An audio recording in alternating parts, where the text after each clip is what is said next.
Aloha, Scott the Astro Manager here in the next installment of Better Email and Email Management.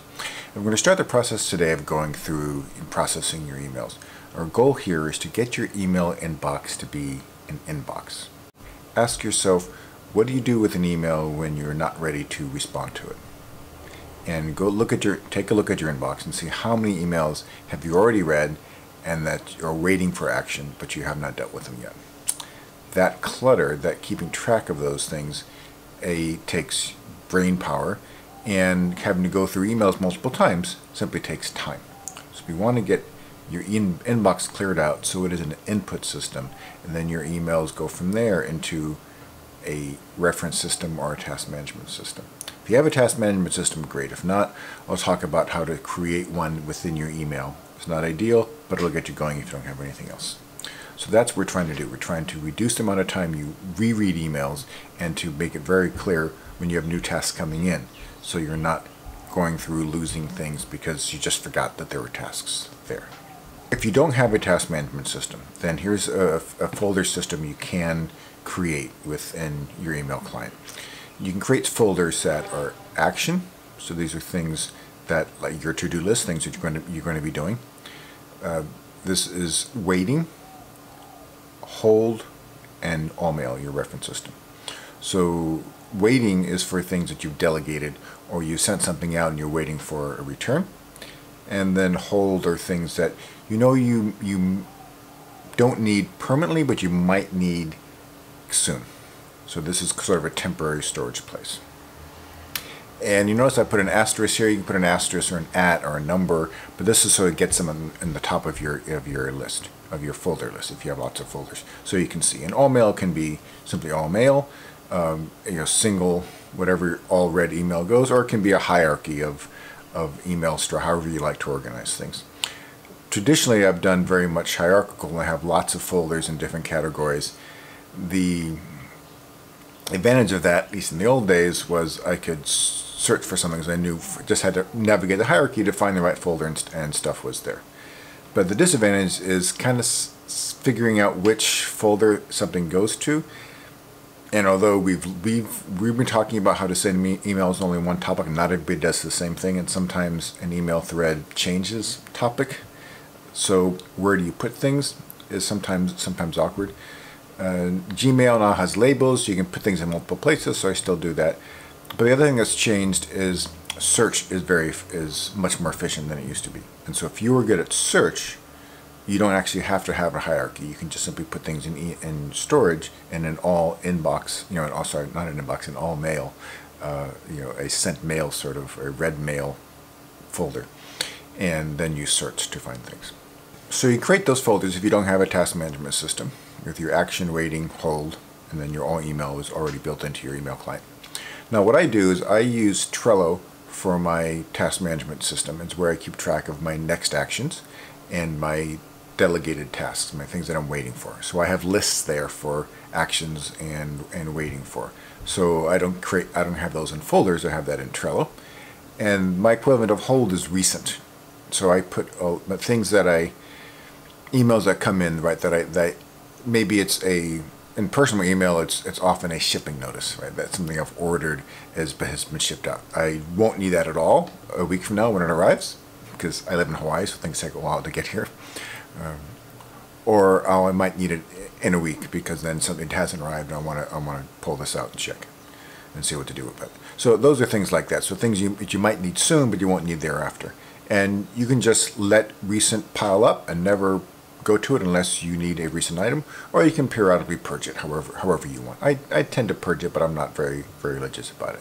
So that's the system I use, and then my all mail is my hierarchy of folders, but I'm finding that I'm using fewer of those. I'm going at a higher level than I used to go. I have a few, go 1 or 2 levels deep, where I'll have some of my hierarchy goes 3 or 4 or 5 levels deep. So that's the system that I use. So now that you've got these set up, now you're going to go through the process. Do, delegate, and defer.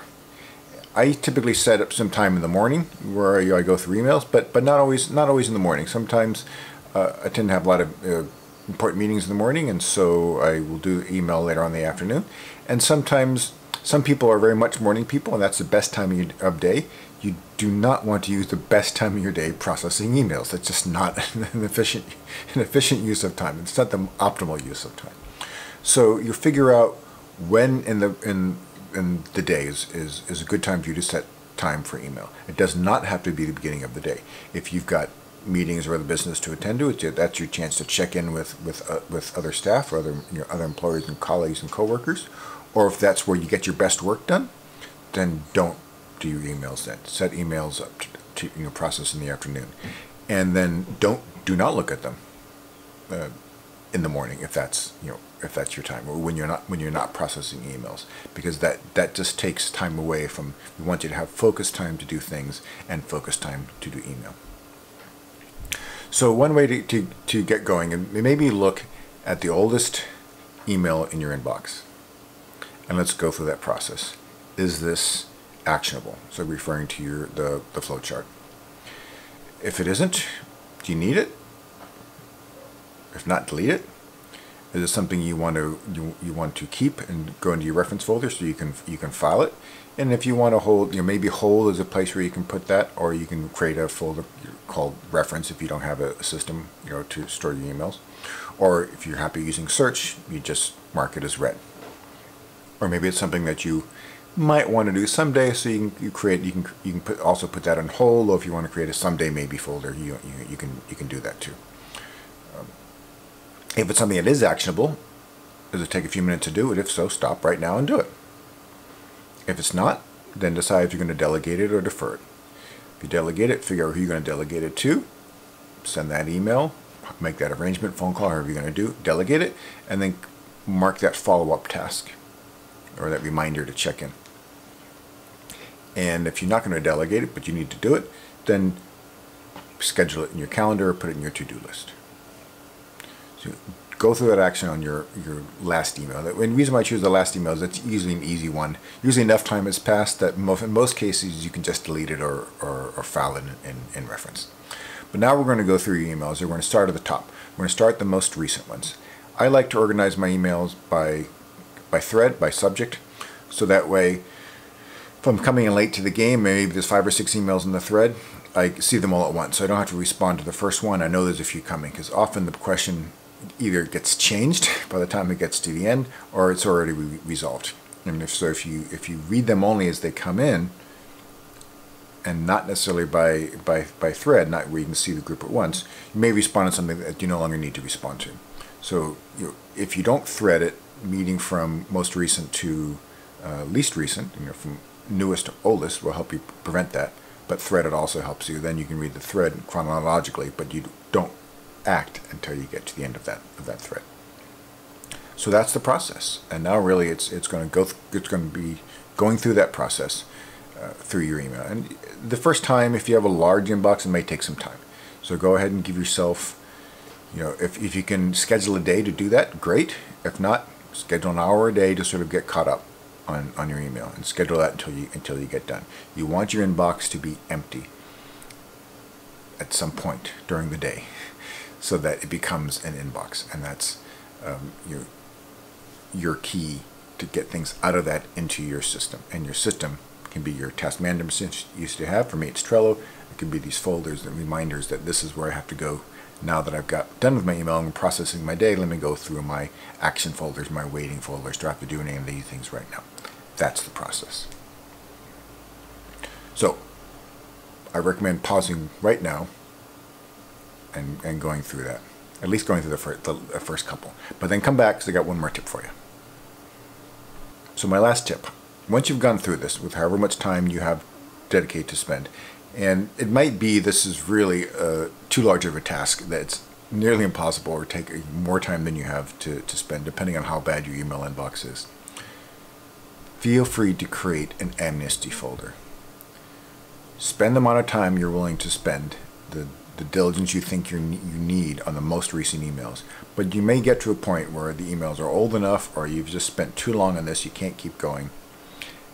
Take all the rest of those old emails, put it in a folder called Amnesty. Make a folder, Amnesty, stick all those emails in there, empty your inbox from that. Those emails will still be there. If you have time later, or you find you need an old email or somebody refers to one, you've got them. They're in that folder. You can find them. You don't need to worry about it. But right now, don't pay attention to them. You've dealt with what you thought you needed to deal with. You've gone back far enough in time. Chances are you will never need to look at these emails again. But they're there if you need to. So go ahead and create that folder. Move anything else that you haven't processed into that folder. Then take a moment to breathe, to relax, to be proud of yourself for emptying that inbox. And then what you do is you schedule some regular routine every day. So you go through in this process with the new emails, and you're just processing new emails each day as they come in. And the next session we'll talk about different tips and tricks, and a little bit maybe more how you might schedule this and make sure this is a regular daily habit. If you have questions on this process or concerns, things that I've left out, please leave your comment below. I hope you found this useful, and I hope you see me next time. All right, bye-bye.